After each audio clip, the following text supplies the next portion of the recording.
विकसित उत्तर प्रदेश 2047 के आज के इस कॉन्क्लेव में समारोह में उपस्थित टाइम्स ऑफ इंडिया के resident editor Shri Praveen Kumar ji, director the Times of India Shri Rohit Sharma ji, vice president Shri Dhanushveer Singh ji, Times of India के स्थानीय संपादक श्री सुधीर मिश्रा जी, उत्तर प्रदेश सरकार के एडवाइजर श्री अवनीश अवस्थी जी, पुलिस महानिदेशक श्री राजीव कृष्ण जी, प्रमुख सचिव गृह श्री संजय प्रसाद जी, प्रमुख सचिव नियोजन श्री आलोक कुमार जी और यहां पर उपस्थित टाइम्स परिवार से जुड़े हुए सभी पदाधिकारीगण और अलग अलग क्षेत्रों से जुड़े हुए सभी विशेषज्ञगण, उपस्थित बहनों और भाइयों, शारदीय नवरात्रि चल रही है। जगत जननी मां भगवती की उपासना के लिए समर्पित इस अवसर पर मैं टाइम्स ग्रुप को इस आयोजन के लिए हृदय से धन्यवाद देता हूं और आप सबको शारदीय नवरात्रि की मंगलमय शुभकामनाएं आप सबके प्रति मैं व्यक्त करता हूं। यहां पर अभी उत्तर प्रदेश की ग्रोथ स्टोरी को टाइम्स ऑफ इंडिया के रेजिडेंट एडिटर श्री प्रवीण कुमार जी आपके सामने रख रहे थे। यह सचमुच उन लोगों के लिए एक सपना था और अविश्वसनीय है जिनमें पौरुष की कमी है, जो अपने पुरुषार्थ को करने से डरते थे,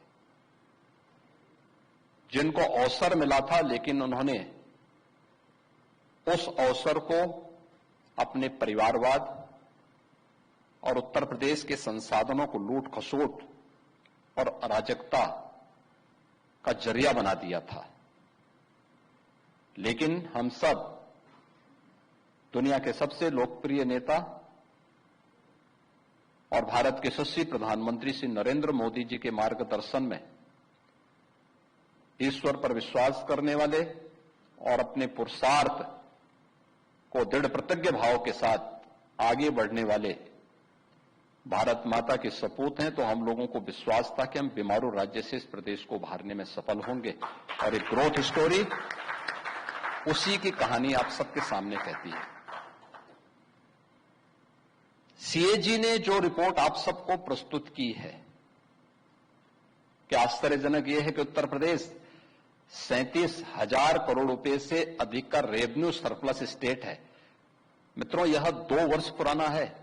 इस समय हम 70,000 करोड़ के रेवेन्यू सरप्लस हैं यूपी उस समय।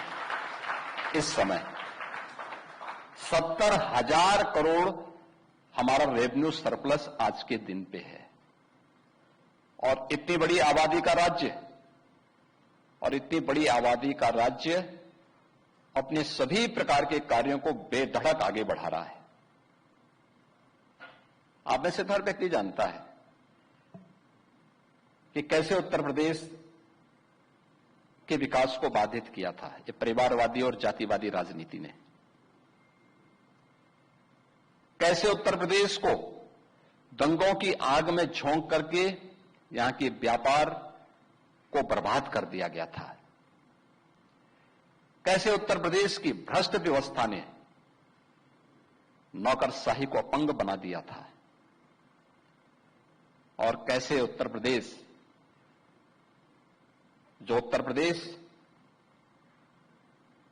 कभी भारत की अर्थव्यवस्था का सबसे महत्वपूर्ण घटक हुआ करता था, कैसे वो बीमार हो गया। ये कहानी केवल उत्तर प्रदेश की नहीं है। आप वैश्विक मानचित्र पर अगर कभी नजर डालें और दुनिया के अंदर आप देखेंगे तो दुनिया के अंदर जो हमारा बृहत्तर भारत है, जिसमें आज का पाकिस्तान और बांग्लादेश भी है, तो आप देखेंगे कि भौगोलिक दृष्टि से भारत का स्थान 7वें स्थान पर आता है।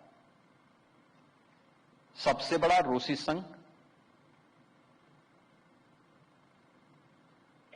अगर उसका क्षेत्रफल, भौगोलिक क्षेत्रफल अगर आप देखेंगे तो 1,70,00,00,000 हेक्टेयर का एक विस्तृत भूभाग उसके पास है। इसके बाद चीन का नंबर आता है। चीन 90 करोड़ हेक्टेयर से अधिक भूभाग को अपने पास समेटता है। इसके बाद अमेरिका का नंबर आता है, उससे थोड़ा सा कम। इसके बाद कनाडा, उससे थोड़ा सा कम। इसके बाद ब्राजील, फिर ऑस्ट्रेलिया और अंत में भारत। यानी भौगोलिक दृष्टि से दुनिया के अंदर हम 7वें स्थान पर। लेकिन अगर आप देखेंगे कि उर्वरा भूमि की दृष्टि से अमेरिका हो सकता है कि भारत की तुलना में काफी बड़ा हो, भौगोलिक दृष्टि से बड़ा हो, लेकिन कृषि योग्य भूमि की दृष्टि से अगर आप देखेंगे तो उसमें और भारत में लगभग बराबर हम खेती बाड़ी योग्य भूमि दोनों के पास है। हमसे कई गुना बड़ा है क्षेत्रफल की दृष्टि से, भौगोलिक दृष्टि से। रूस भी बहुत बड़ा है, चीन भी बड़ा है, लेकिन खेती योग्य भूमि अमेरिका भारत के समकक्ष रखता है, भारत से ज्यादा नहीं रखता। चीन पीछे है, रूस पीछे है, ऑस्ट्रेलिया और पीछे है, ब्राजील और भी पीछे है।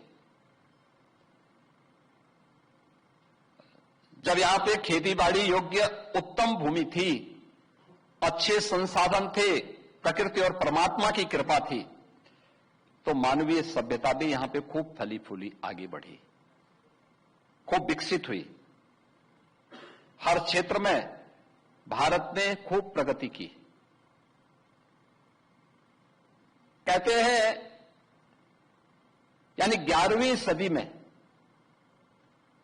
भारत के अंदर आबादी 60 करोड़ थी। 60 करोड़ की पॉपुलेशन भारत के अंदर रह रही थी।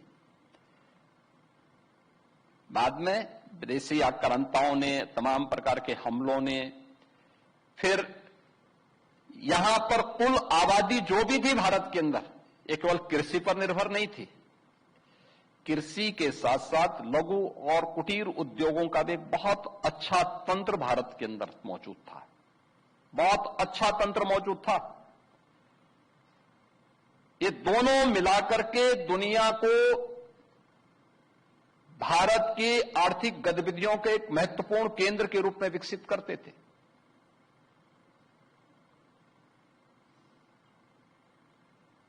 चंद्रगुप्त मौर्य के समय ग्लोबल इकोनॉमी में भारत की हिस्सेदारी 40% थी। 11वीं सदी तक आते आते ये घट करके 30% तक पहुंचा, और जब आज से 300 वर्ष पहले आप 17वीं सदी में पहुंचते हैं, भारत की हिस्सेदारी घट करके 25% पहुंची। 1947 आते आते ब्रिटिश कालखंड के अंदर तो भारत के लघु और कुटीर उद्योगों को पूरी तरह बंद करवा दिया गया। भारत के अंदर होने वाली परंपरागत खेती, जिसको आप प्राकृतिक खेती कह सकते हैं, केमिकल, फर्टिलाइजर, पेस्टिसाइड की कोई आवश्यकता नहीं थी। लोगों के पास उत्तम पशुधन था, उसके माध्यम से जो लोग खेतीबाड़ी करते थे, साथ साथ आधी से कम आबादी खेती पर निर्भर थी, शेष अन्य लोग अन्य प्रोडक्शन के कार्यों के साथ जुड़े हुए थे, लघु और कुटीर उद्योगों के साथ जुड़े हुए थे। परिणाम क्या था? भारत धन धान्य से परिपूर्ण था। ब्रिटिशर ने खेती में फर्टिलाइजर, केमिकल, पेस्टिसाइड भारत के अंदर भेजा। एक बार, दो बार रिजल्ट उसके अच्छे आए, लेकिन बाद में उसने भारत की खेती बाड़ी को भी चौपट करना शुरू किया। उसका प्रभाव वहां भी पड़ा। लघु और कुटीर उद्योगों को यहां से लूट करके लेके गए। कहते हैं ब्रिटिशर भारत से $32 ट्रिलियन की बराबर का सोना इस देश से लूट करके लेके गए हैं। ये विदेशी दास्ता क्या होती है, कैसे उन्होंने भारत को लूट करके अपने आप को समृद्ध किया है, ये उसका नमूना है, ये उसका नमूना है। और उद्योग धंधों को उन्होंने समाप्त किया। कौन नहीं जानता भारत का टेक्सटाइल, भारत टेक्सटाइल का भी हब था। भारत के अंदर वह सब कुछ था जो दुनिया को चाहिए था, दुनिया के पास जो नहीं था। दुनिया का पहला विश्वविद्यालय भी भारत ने दिया था। तक्षशिला उसका केंद्र था। तक्ष महाराज भरत के पुत्र थे, भगवान राम के अनुज भरत के पुत्र, उनके नाम पर वहीं पर दुनिया का पहला व्याकरण देने वाले पाणिनि का जन्म भी हुआ है। यह वही तक्षशिला विश्वविद्यालय है जिसने अपने इनोवेशन के लिए, रिसर्च एंड डेवलपमेंट के लिए, जिसने दुनिया के अंदर अपनी एक छाप छोड़ी थी। वहीं पे चरक हुए जो दुनिया का पहला चिकित्सक, आयुर्वेद के ग्रंथों की रचयिता जिन्होंने रचे थे, इसी विश्वविद्यालय में रचे थे। यही विश्वविद्यालय है जिसने दुनिया को पहला मेडिकल का सर्जन सुश्रुत के नाम पर दिया था। आयुर्वेद के उनके विश्व प्रसिद्ध ग्रंथ इसी विश्वविद्यालय में रचे गए थे। और इसी विश्वविद्यालय में जीवक नाम का एक वैद्य भी था, राजवैद्य जिन्हें कहते हैं, जिन्हें औषधि विज्ञान के क्षेत्र में कहते हैं कि उनकी कोई सानी नहीं थी। उनके बारे में कहते हैं कि जब जीवक को अपना अध्ययन पूरा करके वापस आना पड़ा तो अपने आचार्य के पास जाते हैं, कहते हैं कि मैं अपने देश वापस जाना चाहता हूं, मुझे बहुत वर्ष हो गए हैं, मैंने अपना अध्ययन पूरा कर लिया। तो उनके आचार्य ने कहा कि तुम्हारी परीक्षा कैसे मैं ले लूं? उन्होंने कहा मैं यही तो अनुमति चाहता हूं कि आपकी अनुमति मिले तो मैं फिर अपना आगे की व्यवस्था का संचालन करूं। उन्होंने कहा ठीक है, बताओ इस सामने जो जंगल है, इस जंगल में जाओ और देखो कौन सी ऐसी वनस्पति है जिसमें औषधीय गुण न हो। कहते हैं जीवक तक्षशिला के आसपास के जंगलों का छान फाँकते हैं, एक एक जगह जाते हैं, जंगलों में 15 दिनों तक व्यतीत करते हैं। और 15 दिनों के बाद जब वापस आते हैं तो उन्होंने अपने आचार्य के सामने विनम्रता के साथ कहा कि नास्ति मूलो अनौषध है, यानी कोई भी वनस्पति ऐसी नहीं जिसमें औषधीय गुण न हो। तो यही बात फिर उनके आचार्य ने उनसे कही कि अमंत्रम अक्षरम नास्ति, नास्ति मूलो अनौषध है, अयोग्यो पुरुषो नास्ति योजकः तत्र दुर्लभ। यानी कोई मंत्र अक्षर ऐसा नहीं जिसमें मंत्र बनने की सामर्थ्य न हो, कोई वनस्पति ऐसी नहीं जिसमें औषधीय गुण न हो, और कोई मनुष्य अयोग्य नहीं। अगर है इसका मतलब कोई योजक नहीं है। और ये योजक नहीं है। यही हम कह रहे थे, जब बेईमान और भ्रष्ट लोगों के हाथों में सत्ता आएगी, उस सत्ता का शोषण और दोहन उसी प्रकार से करेंगे जैसे उत्तर प्रदेश के सामने पहचान का संकट खड़ा हुआ था। जो जाति के नाम पर भड़काते हैं भावनाओं को, परिवार के नाम पर दोहन करते हैं, इन्हीं के लिए हम लोगों ने बुलडोजर बनाया था, इन्हीं के लिए बनाया था। ये लोग उन परजीवी की तरह हैं जो झूठे नारों से समाज को गुमराह करते हैं। भारत जो प्रकृति और परमात्मा की असीम कृपा का देश है, जब 1947 में यह देश स्वतंत्र होता है तो दुनिया की अर्थव्यवस्था में जिसका कभी हिस्सेदारी 40% हुआ करती थी, 2% तक सीमित रह गया था, मात्र 2%। आगे की यात्रा आपके सामने आपने देखी होगी। पिछले 11 वर्षों में आपने बदलते हुए भारत को देखा है। आज ये भारत 2014 में जो दुनिया की 11वीं अर्थव्यवस्था तक सीमित रह गया था, आज दुनिया की 4थी अर्थव्यवस्था है और इस वित्तीय वर्ष के अंत में भारत दुनिया की 3री बड़ी अर्थव्यवस्था के रूप में अपने आप को प्रस्तुत करेगा। पर कैपिटा इनकम बढ़ी है। दुनिया के अंदर सबसे अधिक आर्थिक विकास के साथ भारत बढ़ रहा है। जब भारत आगे बढ़ रहा है तो भारत की सबसे बड़ी आबादी का राज्य आंखें मूंद करके चुपचाप नहीं बैठ सकता। उत्तर प्रदेश की 25 करोड़ जनता की भी अपेक्षाएं हैं, उनकी भी आकांक्षाएं हैं, और नैतिक रूप से उन अपेक्षाओं और उन आकांक्षाओं की पूर्ति करना हमारा धर्म बनता है। और यही हमारा धर्म है, जिस धर्म का निर्वहन करने के लिए पिछले 8.5 वर्षों से हम लोग उत्तर प्रदेश के अंदर कार्य कर रहे हैं। और इसीलिए उत्तर प्रदेश, भारत की जो ग्रोथ थी, उस ग्रोथ में उत्तर प्रदेश का योगदान पहले था। याद करिए, 1947 में देश जब आजाद हुआ तो उत्तर प्रदेश का कंट्रीब्यूशन भारत की आर्थिक प्रगति में 14% थी, और 2016 में जब हम लोग आए, ये घट करके 8% रह गया था, मात्र 8%। उत्तर प्रदेश देश की 7वीं अर्थव्यवस्था रह गया था। आबादी सबसे बड़ी, अर्थव्यवस्था 7वीं, और देश के आर्थिक प्रगति में उत्तर प्रदेश का कंट्रीब्यूशन केवल 8% रह गया था। इन 8-8.5 वर्षों के अंदर प्रत्येक क्षेत्र में जो प्रयास किए गए, हर एक क्षेत्र में जो प्रगति हुई है, वो आप सबके सामने है।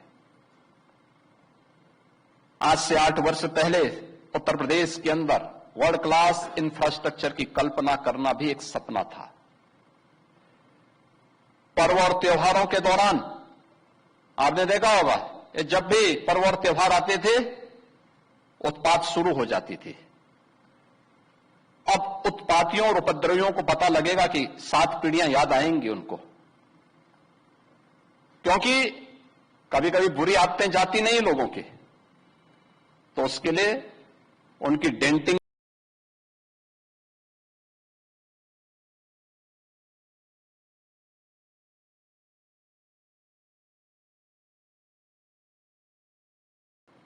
हो। मौलाना भूल गया कि शासन किसका है।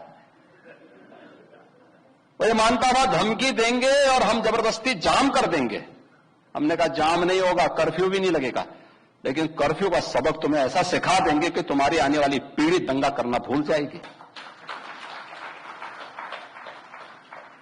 क्या तरीका है जी? आप सिस्टम को ब्लॉक करना चाहते हैं,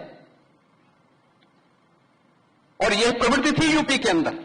17 के पहले यही होता था, और हम इसी बात को कह सकते हैं कि 17 के बाद हमने कर्फ्यू भी नहीं लगने दिया, लेकिन ऐसे बैरियर को चुन चुन करके वे जिस प्रकार की भाषा को समझते थे उस प्रकार की भाषा से उनको समझा करके उसको उसकी सजा दिलाने का काम भी किया है। और उत्तर प्रदेश की ग्रोथ स्टोरी यहीं से शुरू होती है। अगर आजादी के समय, मैं उससे पहले नहीं जाता, लेकिन 1947 में भारत आजाद हुआ, अगर उस समय भारत की इकोनॉमी में भारत का उत्तर प्रदेश का कंट्रीब्यूशन 14% था, तो ये 14% फिर से होना चाहिए। और 14% नहीं होना चाहिए, बल्कि जितनी आबादी है उत्तर प्रदेश की, उत्तर प्रदेश उतना कंट्रीब्यूशन करता हुआ दिखाई दे। ये हमारा राष्ट्रीय धर्म है और दायित्व भी है, और उसी के तहत ये सब कार्य योजना बन रही है। उत्तर प्रदेश के अंदर इंफ्रास्ट्रक्चर अच्छा हो, 17 के पहले कोई कल्पना भी नहीं करता था। आज देश के अंदर 55% एक्सप्रेस वे उत्तर प्रदेश के पास है। सबसे अधिक सिटी में मेट्रो का संचालन उत्तर प्रदेश कर रहा है। 17 के पहले 2 एयरपोर्ट पूरी तरह क्रियाशील थे, लखनऊ और वाराणसी। गोरखपुर और आगरा आंशिक रूप से क्रियाशील थे। गोरखपुर में एक फ्लाइट आती थी, कभी भूल से आ गई, हम लोगों को ट्रेन से दिल्ली जाना होता था। आप सोचो 14 घंटे की हमारी जर्नी हुआ करती थी। बहुत इमरजेंसी में कोई होगा तो मुझे गोरखपुर से लखनऊ 6 घंटे बाई रोड आना पड़ता था, फिर यहां से मैं फ्लाइट पकड़ता था दिल्ली के लिए। आज गोरखपुर से 14 फ्लाइट चल रही हैं, 14 फ्लाइट देश के अलग अलग सिटी को जोड़ रही हैं। 16 एयरपोर्ट हमारे आज के दिन पे क्रियाशील हैं। देश का सबसे बड़ा एयरपोर्ट हम अगले महीने देश को समर्पित कर रहे हैं, नोएडा इंटरनेशनल एयरपोर्ट। यानी ये उत्तर प्रदेश वही है जो पहले बीमारू था। बीमारू था नहीं, बीमारू बना दिया गया था। बीमारू मानसिकता वालों ने इसको बीमारू बना दिया था। ये बीमारू मानसिकता वही है जो परिवारवाद और जातिवाद है, ये बीमारू मानसिकता है। और इसी बीमारू मानसिकता ने उत्तर प्रदेश को बीमारू बना दिया था। परिणाम क्या था? दंगे होते थे, दंगाइयों को मुख्यमंत्री आवास में बुला के सम्मानित किया जाता था, दंगाइयों की अवभगत होती थी, और पेशेवर अपराधी और माफियाओं के सामने सत्ता सैल्यूट करती थी और सत्ताधारी लोग उनके कुत्तों के साथ हाथ मिलाया करते थे। आपने वो दृश्य देखे होंगे, कैसे सत्ता का मुखिया एक माफिया के कुत्ते से हाथ मिलाकर के अपने को गौरवान्वित महसूस करता था। यह स्थिति थी। आप अनुमान करते हैं उत्तर प्रदेश के लोगों को इन्होंने सुरक्षित किया था? ये सुरक्षित करते? हर जिले के अंदर एक माफिया दे दिया था, और हर माफिया को जिले के अंदर पैरेलल समानांतर सरकार चलाने की पूरी छूट दे दी थी। आज परिणाम क्या था? 17 में आते आते उत्तर प्रदेश न केवल बीमारू था, बल्कि उत्तर प्रदेश के नागरिकों के सामने पहचान का संकट भी था। हर व्यक्ति अपनी पहचान के लिए मोहताज था। न बेटी सुरक्षित, न व्यापारी सुरक्षित। खेतीबाड़ी चौपट, किसान आत्महत्या करता था। नौजवान की नौकरी पर सेंध लगती थी, उसकी नीलामी होती थी। चाचा भतीजा दोनों वसूली के लिए निकल पड़ते थे। वसूली का गैंग चलता था। ट्रांसफर पोस्टिंग में इनके दलाल बोली लगाया करते थे।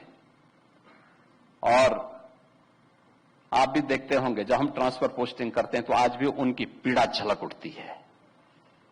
कैसे हम लोगों ने उनके उस अनैतिक अवैध व्यापार पर कैसे प्रहार किया है। उनके सभी चेले चपाटे किस प्रकार से चिल्लाते हुए दिखाई देते हैं। हर एक मामले में आज आप देख सकते हैं world class infrastructure Uttar Pradesh के पास। एक्सप्रेसवे नंबर 1 पर, रेलवे का नेटवर्क नंबर 1 पर, मेट्रो नंबर 1 पर, एयरपोर्ट एयर कनेक्टिविटी नंबर 1 पर, देश की पहली रैपिड रेल उत्तर प्रदेश में, देश का पहले इनलैंड वाटरवे उत्तर प्रदेश में, एमएसएमई का सबसे बड़ा देश उत्तर प्रदेश में। और उत्तर प्रदेश आज फिर से गन्ना उत्पादन और चीनी उत्पादन में देश के अंदर नंबर 1 पर, इथेनॉल उत्पादन में नंबर 1 पर, खाद्यान्न उत्पादन में नंबर 1 पर, सबसे बड़ी युवा आबादी का राज्य होने के साथ साथ सबसे अधिक नौकरी भी देने वाला राज्य बन चुका है, सबसे ज्यादा इन्वेस्टमेंट को अपने यहां आमंत्रित कर रहा है। हर एक सेक्टर में उत्तर प्रदेश की अभूतपूर्व विकास की इस यात्रा को देश भी और दुनिया भी देख रही है, आशा भरी निगाहों से देख रही है। और उसी आशा भरी निगाहों को ध्यान में रख करके हम लोगों ने भी इस बात को तय किया तो प्रधानमंत्री जी ने देश के सामने एक लक्ष्य दिया था, देश की आजादी के अमृत महोत्सव वर्ष में,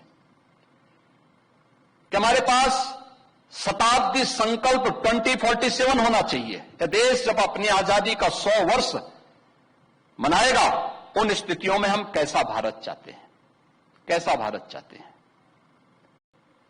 उस भारत के निर्माण के लिए उत्तर प्रदेश सबसे बड़ी आबादी का राज्य है, तो हमारी भी जिम्मेदारी बनती है। प्रधानमंत्री जी ने देशवासियों के सामने इसके लिए पंच प्रण दिए थे। उन्होंने कहा, हमें देखिए गुलामी की इस मानसिकता को त्यागना पड़ेगा, लेकिन अपनी विरासत पर गौरव की अनुभूति भी करनी होगी।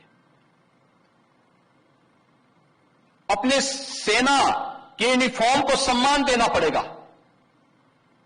सेना हो, अर्धसेना हो, पुलिस के जवान हैं जो देश की सुरक्षा के लिए अपना योगदान दे रहे हैं या जिन्होंने योगदान दिया है, उनको सम्मान देना, उनके प्रति कृतज्ञता ज्ञापित करना, यह हमारा दायित्व बनता है। एकता से ही यह रास्ता आगे बढ़ेगा। ये बांटने वाली विभाजनकारी ताकतों से नहीं, एकता के माध्यम से हम उन लक्ष्यों को प्राप्त करें और अपने अपने नागरिक कर्तव्यों का निर्वहन करें। पंच प्रण देशवासियों को प्रधानमंत्री जी ने दिए थे और तय किया कि हम विकसित भारत का निर्माण करेंगे 2047 तक। भारत की इकोनॉमी होगी $30 ट्रिलियन की, $30 ट्रिलियन की एक बड़ी रेखा प्रधानमंत्री जी ने देशवासियों के सामने खींची और उसी को ध्यान में रख करके हम लोगों ने उत्तर प्रदेश की कार्य योजना को आगे बढ़ाया।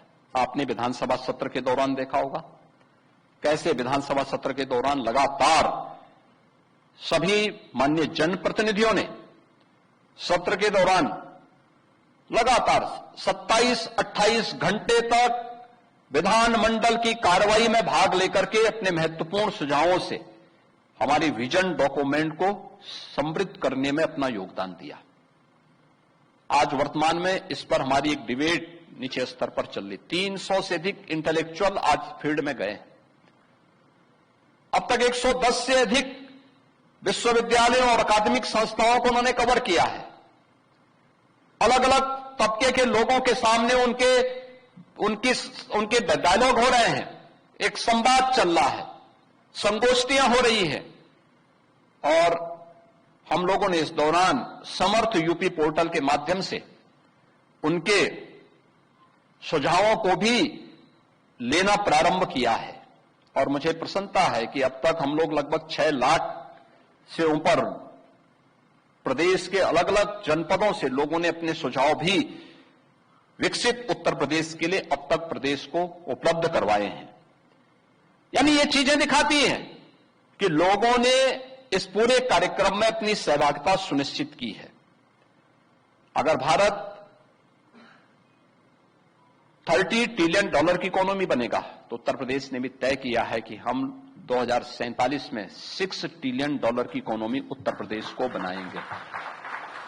लोगों को लग सकता है कैसे संभव है, हम कहते हैं संभव है, ये होगा और इसलिए होगा।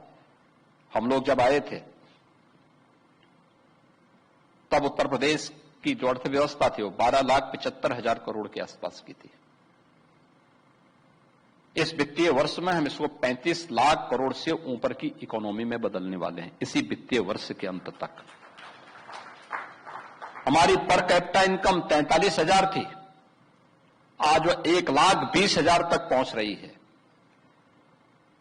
अगर हम 3 वर्ष वैश्विक महामारी कोरोना के बावजूद अगर उत्तर प्रदेश की ग्रोथ को इस रफ्तार से आगे बढ़ा सकते हैं, अभी तो हमारे पास वह सब कुछ है जिस पर कार्य करने की आवश्यकता है। हर एक फील्ड में अब तक तो हम लोगों ने इसकी आधारशिला तैयार की है। न्यू बनाने में समय लगता है और न्यू जब एक बार तैयार हो जाती है तो उस पर भवन खड़ा करने में नहीं समय लगता। फिर तब तो एक लाइन खींच दी गई, कार्य योजना हमारे सामने, एक्शन प्लान हमारे सामने है। उस एक्शन प्लान में स्पीड देने की आवश्यकता है और उसी स्पीड को लेकर के हमने 12 सेक्टर तय किए हैं। शिक्षा में हम कहां होंगे, स्वास्थ्य में कहां होंगे, कृषि और जल संसाधन में उत्तर प्रदेश कहां होगा, हमने स्किल डेवलपमेंट और एम्प्लॉयमेंट में उत्तर प्रदेश कहां होगा, इमर्जिंग टेक्नोलॉजी को किस रूप में हमें उत्तर प्रदेश को उसका हब बनाना है, कैसे उत्तर प्रदेश के अंदर हमें उत्तर प्रदेश की एमएसएमई सेक्टर को और आगे बढ़ाने के लिए अपना योगदान देना है, कैसे टूरिज्म के और सर्विस सेक्टर को हमें मजबूत बनाना है, अर्बनाइजेशन को और अच्छा बनाने के लिए क्या कुछ हमें करना है। आप देखते होंगे जो रिफॉर्म वर्तमान में हमारे चल रहे हैं, ये सब उसी श्रृंखला का हिस्सा है। कोई सोच सकता था शिक्षा के क्षेत्र में? कल ही हमारी कैबिनेट ने 52वां प्राइवेट विश्वविद्यालय को अपनी परमिशन दी है। 52वां विश्वविद्यालय उत्तर प्रदेश में प्राइवेट विश्वविद्यालय बन सके, इस सपना था। यहां तो पिक एंड चूज होता था। आजम खां के लिए 10 एकड़ और अगर कोई दूसरा व्यक्ति बनाना चाहता है तो उसके लिए 100 एकड़, ये पिक एंड चूज होता था। अब नहीं, एक पॉलिसी बन गई है, एक प्रकार की policy, private university act UP का, सबके लिए एक समान, पिक एंड चूज नहीं हो सकता। आप आइए, मानक को पूरा करिए, ये हमारे स्टैंडर्ड हैं, इसका अनुपालन करिए। आपके कार्य में बिना किसी हस्तक्षेप के आपको आगे बढ़ने की परमिशन मिलेगी। आज कोई व्यवधान नहीं, कोई डिस्टर्बेंस नहीं। जिन कमिश्नरी में कोई गवर्नमेंट यूनिवर्सिटी नहीं थी, हमने अपने विश्वविद्यालय स्थापित कर दिए। सहारनपुर में मां शाकंभरी के नाम पर, मुरादाबाद में गुरु जंबेश्वर के नाम पर, अलीगढ़ में राजा महेंद्र प्रताप सिंह जी के नाम पर, देवीपाटन में मां पाटेश्वरी के नाम पर, मिर्जापुर में मां विंध्यवासिनी के नाम पर, और आजमगढ़ में भी हम लोगों ने विश्वविद्यालय बनाया है, वह है महाराज सुहेल देव के नाम पर। विश्वविद्यालय की स्थापना हो गई है, यहां से पाठ्यक्रम भी आगे संचालित हो चुके हैं। कोई कल्पना करता था उत्तर प्रदेश में मेडिकल यूनिवर्सिटी बनेगी, सरदार अटल बिहारी वाजपेयी जी के नाम पर बन चुका है।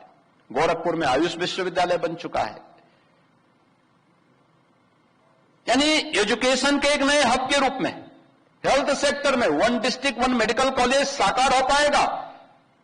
हम मेडिकल कॉलेज बना रहे हैं, उन्होंने 1 डिस्ट्रिक्ट 1 माफिया दिया था, हमने 1 डिस्ट्रिक्ट 1 प्रोडक्ट दिया है। 1 डिस्ट्रिक्ट 1 मेडिकल कॉलेज भी हमारी सरकार ने दिया है। हम तेजी के साथ उस दिशा में आगे बढ़ चुके हैं। कोई सोचता था उत्तर प्रदेश के अंदर इन्वेस्टमेंट होगा? 2017 से अब तक 15 लाख करोड़ रुपए का निवेश हम जमीनी धरातल पर उतार चुके हैं और 5 लाख करोड़ का हमारा पाइपलाइन में है। अभी नवंबर में हम उसको भी ग्राउंड ब्रेकिंग के माध्यम से जमीन पर उतारेंगे।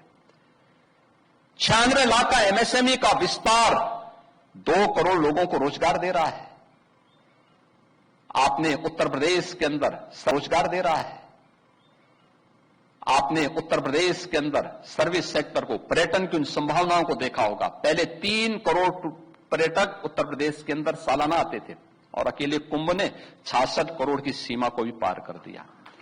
ये संख्या बढ़कर के प्रतिवर्ष 65-66 करोड़ आ चुकी है। ये लगातार बढ़ेगी। इस बार तो ये संख्या बहुत बढ़ने वाली है, इस वर्ष के लिए तो, लेकिन हर वर्ष हम वहां तक पहुंचे हैं। क्या नहीं आज के दिन पे उत्तर प्रदेश के पास। और अगर ग्रोथ इस रूप में हमारी आगे बढ़ती है, देश के अंदर सबसे तेज ग्रोथ के साथ उत्तर प्रदेश आज के दिन पे आगे बढ़ रहा है हर एक सेक्टर में। एग्रीकल्चर के सेक्टर में मेरा मानना है जितना हम आज के दिन पर उत्पादन कर रहे हैं, इससे 3 गुना अधिक उत्पादन करने की सामर्थ्य उत्तर प्रदेश की धरती रखती है। इतनी अच्छी भूमि किसी के पास नहीं। इससे अच्छा सामर्थ्य किसी के पास नहीं। हमारी सेक्टोरियल पॉलिसीज अलग अलग सेक्टर से जुड़ी हुई ये नए निवेश को आमंत्रित कर रही है और टेक्नोलॉजी के इमर्जिंग सेक्टर को भी हम लोगों ने तेजी के साथ प्रदेश के अंदर आगे बढ़ाना प्रारंभ किया। कोई कल्पना करता था उत्तर प्रदेश के अंदर, देश के अंदर जितना भी मोबाइल फोन बन रहा है उनमें से 55% यूपी बना रहा है। यूपी इलेक्ट्रॉनिक कंपोनेंट देश के अंदर जितने बन रहे हैं उनमें से 55% से अधिक योगदान अकेले यूपी का है। अब वो यूपी बीमारू नहीं, भारत की ग्रोथ का, भारत की इकोनॉमी का एक ग्रोथ इंजन बनकर के विकसित भारत की संकल्पना के साथ मजबूती के साथ आगे बढ़ रहा है। और मैं विश्वास के साथ कह सकता हूं उत्तर प्रदेश की, विकसित उत्तर प्रदेश के लिए जो आधारभूत कार्य होने थे वो अब तक हो चुके हैं। अब इसमें हम उत्तर प्रदेश की विकास की इस यात्रा को एक नई गति देने के लिए मजबूती के साथ आगे बढ़ रहे हैं। मजबूती के साथ आज डिफेंस कॉरिडोर हमारे पास है, एक्सप्रेसवे का एक बेहतरीन संजाल हमारे पास मौजूद है। हर एक सेक्टर में उत्तर प्रदेश एक नई दिशा में आगे बढ़ चुका है और मुझे पूरा विश्वास है 2047 यह उत्तर प्रदेश के नागरिकों के लिए उनकी आशा, उनकी आकांक्षाओं की पूर्ति का वर्ष होगा। शताब्दी संकल्प उनकी आकांक्षाओं की संकल्प पूर्ति का वर्ष होगा और उस दिशा में उत्तर प्रदेश की इस यात्रा को टाइम्स परिवार ने यहां पर अपने कॉन्क्लेव का हिस्सा बनाया है। मैं प्रवीण जी आपको और आपकी पूरी टीम को हृदय से धन्यवाद देता हूं कि आप लोगों ने इस डिबेट को यहां पर आगे बढ़ा करके जो बहस आज हमारे जनपदों में चल रही है उस बहस को एक नई गति दी है।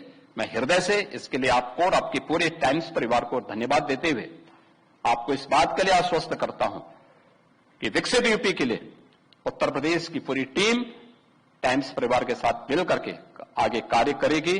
आपने यहां पर विकसित उत्तर प्रदेश के लिए यहां पर एक पुस्तक का भी अभी विमोचन करवाया है। मुझे प्रसन्नता है कि विकसित उत्तर प्रदेश आज चर्चा पर चर्चा का विषय बना है, क्योंकि ये विकसित उत्तर प्रदेश हमारा मंत्र बनना चाहिए, हमारा संकल्प बनना चाहिए, हमारे जीवन का हिस्सा, दिनचर्या का हिस्सा बनना चाहिए, क्योंकि यही हमें उस गुलामी की मानसिकता से उभारेगी जिस मानसिकता ने भारत को पिछड़ा बना दिया था, उत्तर प्रदेश को बीमारू बना दिया था। धन्यवाद। जय हिंद।